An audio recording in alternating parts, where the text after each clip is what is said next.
Bienvenidos a este episodio que será viral. Los asesinatos de dos menores recientemente nos cimbraron en México. El crimen de Fernandito, un niño de 5 años a quien le quitaron la vida por una deuda de 1,000 pesos que tenía su mamá en el municipio de Los Reyes La Paz en el Estado de México.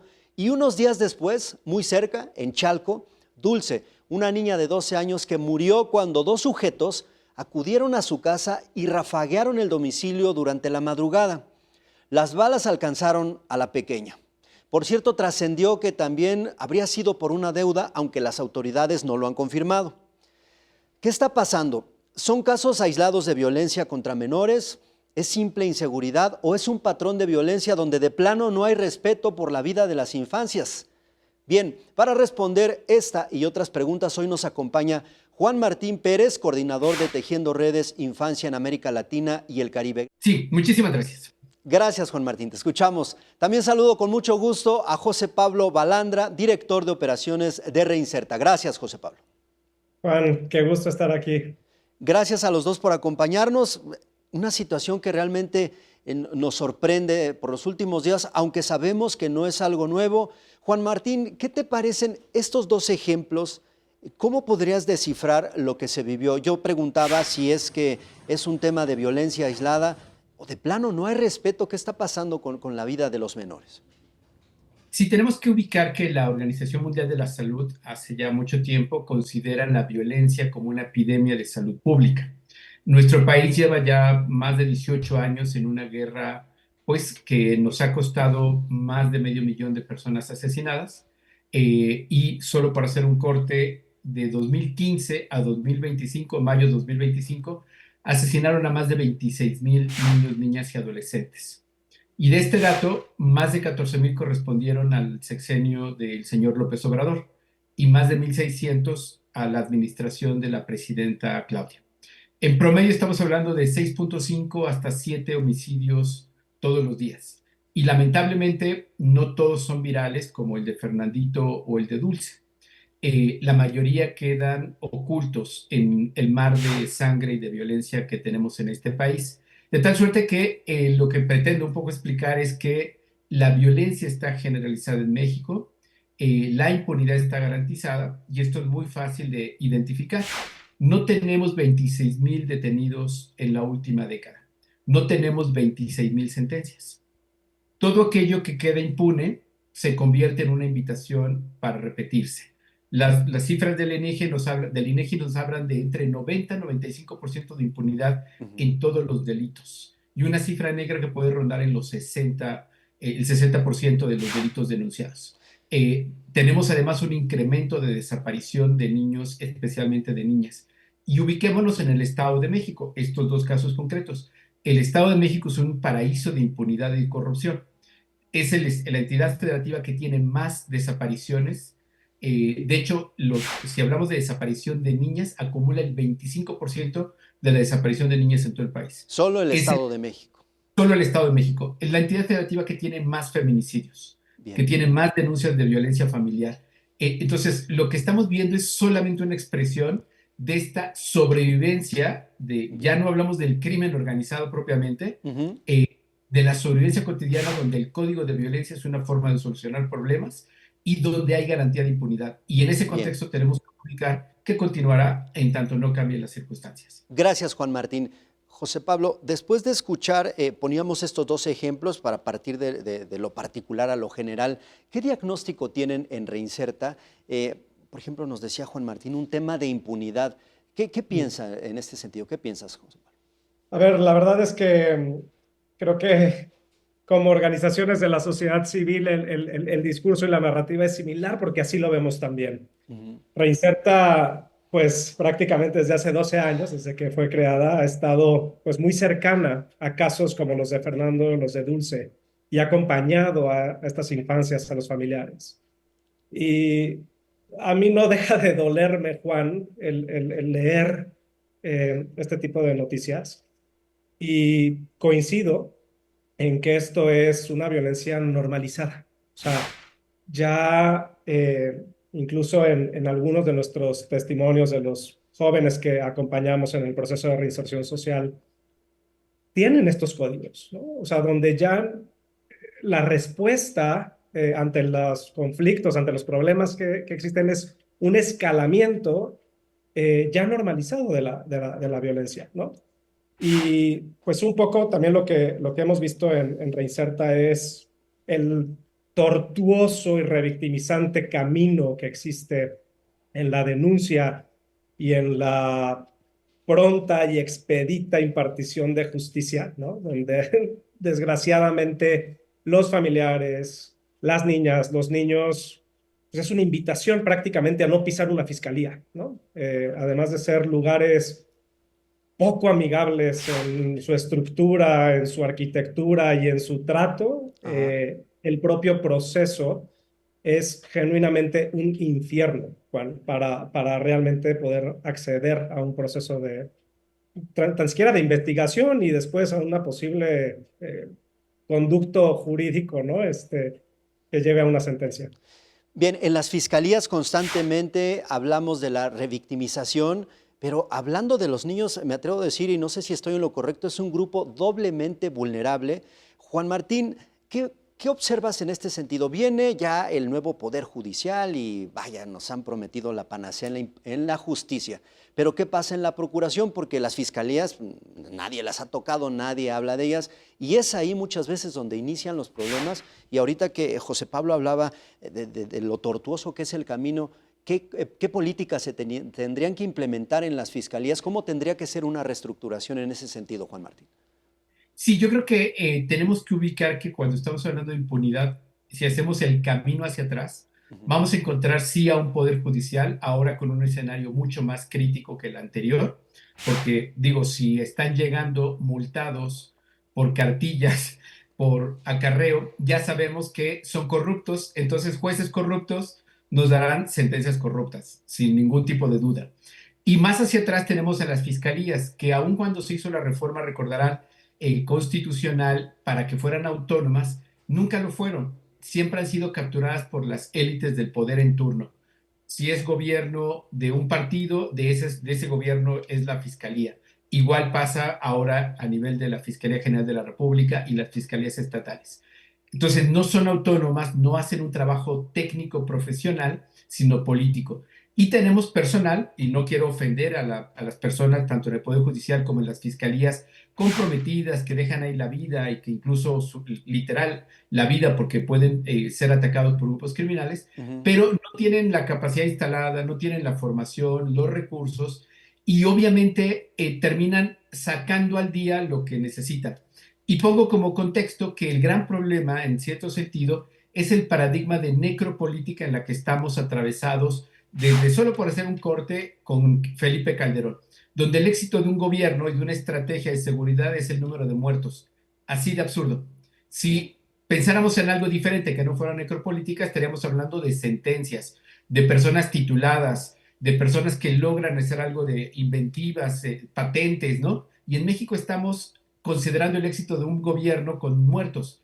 Y obviamente nos lleva al maquillaje. Y Claro. buena parte de la revictimización y de las carpetas de investigación que se caen es porque no se hace un trabajo profesional, porque están atrapados en las estadísticas, en los acuerdos, en los intereses tanto criminales como políticos o administrativos, y eso impide que las víctimas sean la centralidad. Les importa todo menos las víctimas. Y ahí esto no ha cambiado ni va a cambiar tristemente por ahora. Sí, no se ve para cuándo. A ver, ahora hablemos, por ejemplo, de la parte preventiva, porque escuchamos un programa de prevención, una cruzada contra las extorsiones, un programa para prevenir el consumo de fentanilo, pero no me viene a la mente ningún programa que sea para proteger a las infancias de la violencia, específicamente de homicidios y demás, en este sentido, José Pablo.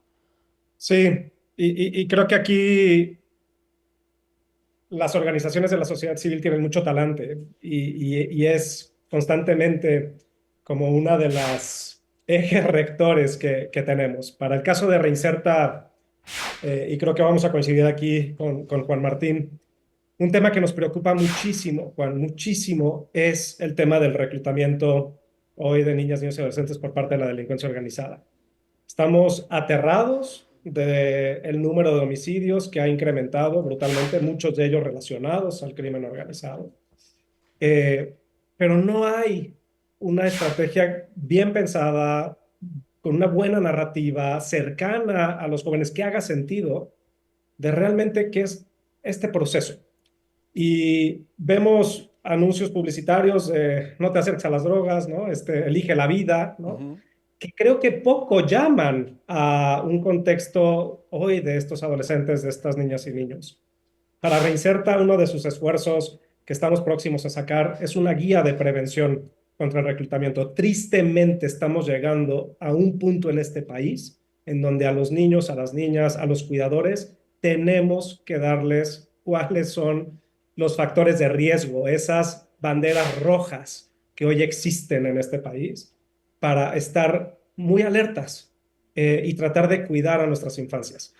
Eso nos preocupa mucho. Creo que el tema hoy de acceso a los medios digitales, toda la violencia que se puede ejercer, la violencia digital que ha ido en aumento, tenemos que generar hoy otro tipo de discurso, otro tipo de mecanismos a nivel legislativo, otro tipo de reglamentación para controlar, para establecer ciertos criterios que hoy nos hablen más de lo que sucede con las víctimas, de el impacto que tiene la violencia hacia las niñas, hacia los niños. Ujú. Yo no quisiera, y perdón, hago un paréntesis muy pequeñito, Juan, me quisiera regresar con el punto anterior.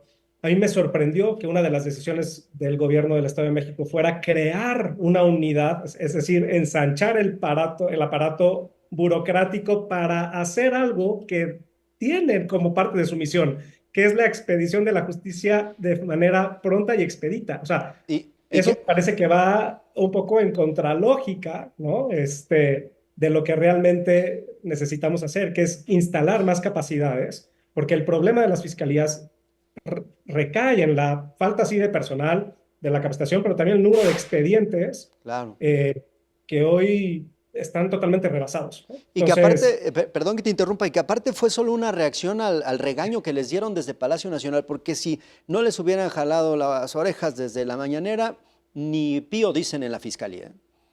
sí, entonces, híjole, ojalá sea el caso de Fernando un parteaguas para el Estado de México, para el resto del país. Que no se repita. Genuinamente lo digo y desde Reinserta nos duele muchísimo, pero es que si no se viralizan este tipo de cosas, tristemente no sucede nada, ¿no? Y de verdad deseamos que, pues sí, la justicia llegue de forma pronta y que sea realmente justa. Sí, que sea realmente justa, vaya, que haya una investigación a fondo y que sobre todo no queden impunes, porque hablábamos al inicio del programa del asunto de la impunidad. Ahora, yo quiero abordar esta parte. Muchas veces la primera reacción es: tenemos que modificar y reforzar la ley. ¿Qué pasa con la Ley General de Derechos de Niñas, Niños y Adolescentes? ¿Lo que está en el papel es útil en este momento? ¿Se tendría que legislar? En este sentido, ¿qué piensas, Juan Martín?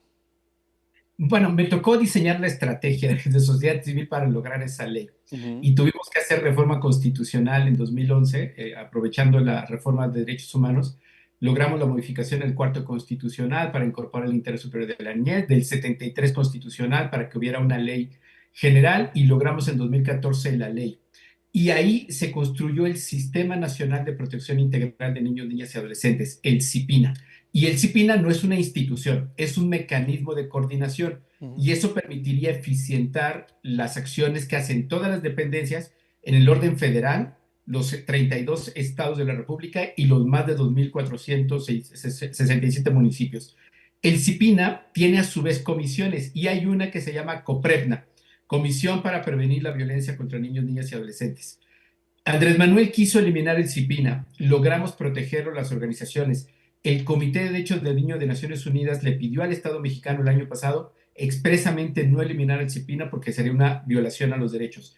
Se mantuvo, la presidenta Claudia nombró a Lorena Villavicencio una mujer, confío, comprometida, pero todo esto para decirte que no ha sesionado el CIPINA hace más de 5 años. El sistema nacional donde tiene que sentarse el jefe del Estado, antes López Obrador, ahora Claudia con sus 8 o 9 meses de gobierno, cada 6 meses por mandato de ley tiene que sentarse la jefa del Estado mexicano con los 32 gobernadores y gobernadoras, y ahí se define la estrategia. Y quiero precisar, en la última sesión del COPREMNA fue en febrero de 2019, donde precisamente se iba a echar a andar una estrategia que trabajamos con, en aquel tiempo, Olga Sánchez Cordero, para atender los temas de reclutamiento, violencia homicida, desaparición, y solo sesionó una ocasión.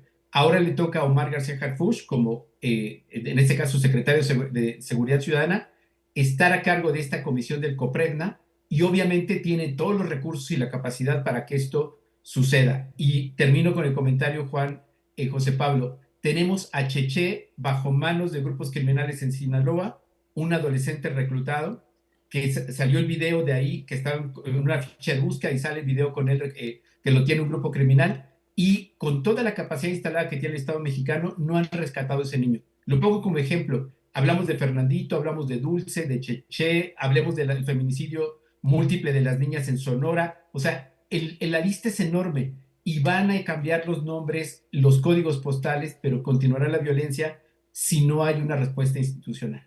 No hay para cuándo. A ver, José Pablo, ¿qué observas en esto? Falta de voluntad, falta de recursos, desinterés, están rebasados. ¿Qué diagnóstico tienes?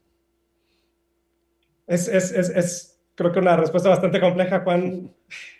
Es que si miras al país en las múltiples deficiencias que existen, me parece que es un problema que está desbordado, ¿no?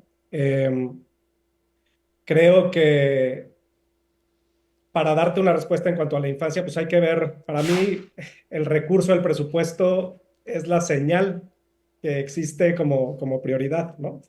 Si se establece a nivel narrativo, legislativo y demás, pues hay que voltear a ver cómo está el presupuesto. Y lo cierto es que el presupuesto dirigido a las infancias ha crecido de manera nominal, ¿no? Aún está muy por debajo de lo que recomiendan organizaciones como la UNICEF, ¿no? Para el volumen, digamos, la capacidad que existe en México, el presupuesto debería estar por lo menos en 2 billones de pesos, 2.5 billones de pesos para atender a las infancias en este país. Hoy estamos prácticamente a 1 billón de pesos, es decir, estamos a un prácticamente 50%, poquito menos de lo que debería estar. Y creo que aquí también es clave, Juan, el preguntarnos, ok, de todos esos recursos, ¿a dónde se dirigen? ¿No? Y se van, pues, mucho de ellos a los sistemas DIPS. Pero ¿qué hay de las fiscalías especializadas? ¿O qué hay de las procuradurías? ¿O qué hay de los propios CIPINAS? ¿No? En donde, pues, claramente faltan recursos, ¿no? Y eso ahí creo que es un buen también momento para poder llamar la atención, empujar como organizaciones de la sociedad civil rumbo a un año donde se van a elaborar también presupuestos para el año que entra.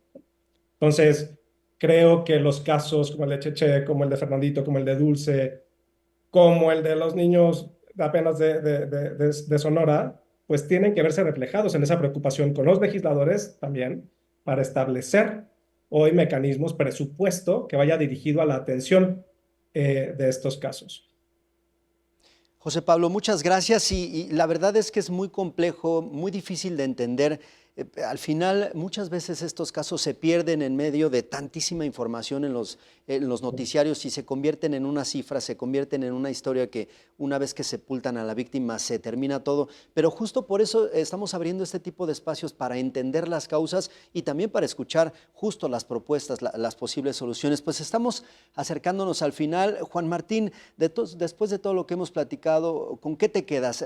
Hablando de estos dos casos, del caso de Cheche, pero sobre todo de que no son los únicos y por supuesto nos decías todos aquellos que no se hacen virales.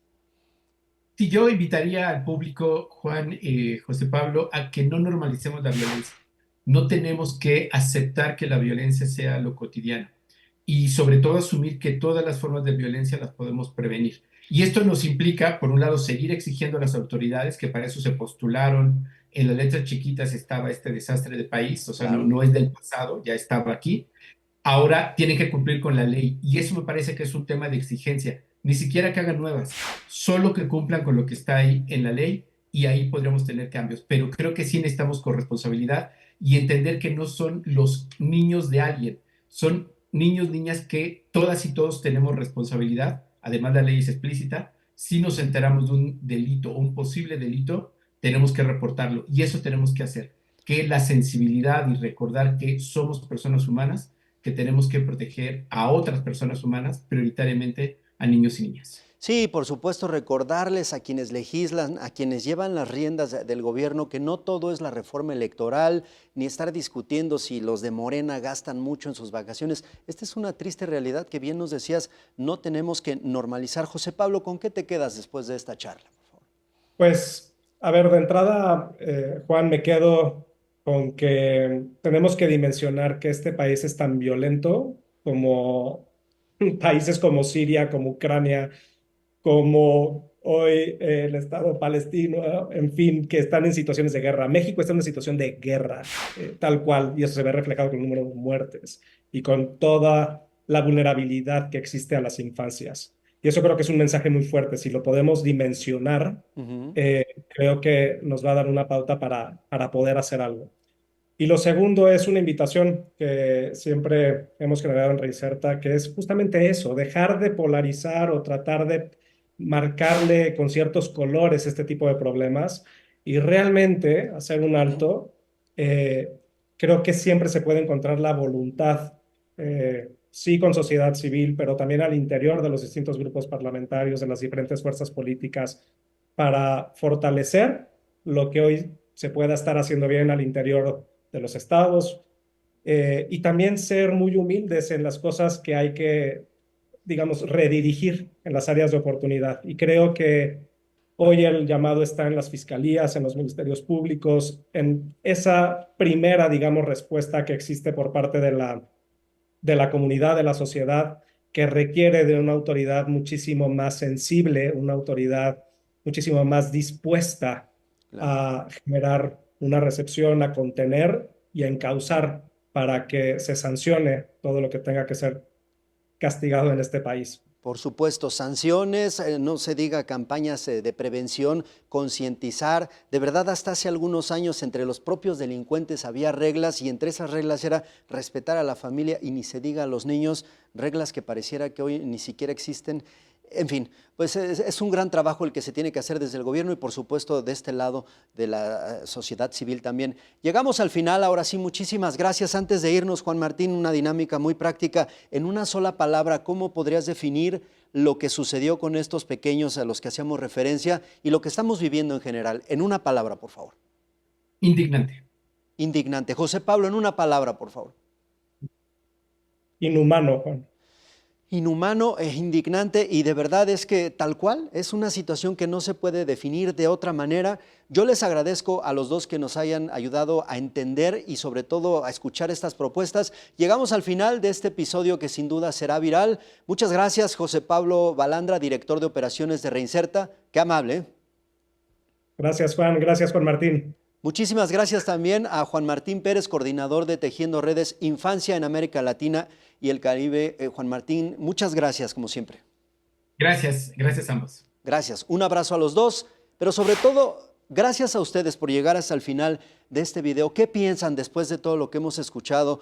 Muchas veces estas noticias se pierden entre todo lo que vemos en los medios y se convierten, les decía, en una cifra, en una historia que ya pasaron, llevaron al panteón a la víctima y se acabó la historia. Pero no, como estos casos hay muchísimos, hay que pensar que son nuestros hijos, son las infancias, son quienes vienen detrás de nosotros y si no se les respeta y continúan siendo un grupo vulnerable en estas condiciones, pues de verdad no sabemos a dónde nos pudiera llevar. Hay una responsabilidad de gobierno, sí, por supuesto, pero también hay una corresponsabilidad desde la sociedad civil. Hay que humanizarnos, hay que entender que son niños y que muchas veces no tienen por qué pagar los platos rotos de entrada de los problemas de los adultos. Gracias por acompañarnos, yo soy Juan Rivas, ojalá que puedan dejarnos un comentario y compartir este video que sin duda será viral. Pásenla bien, por favor.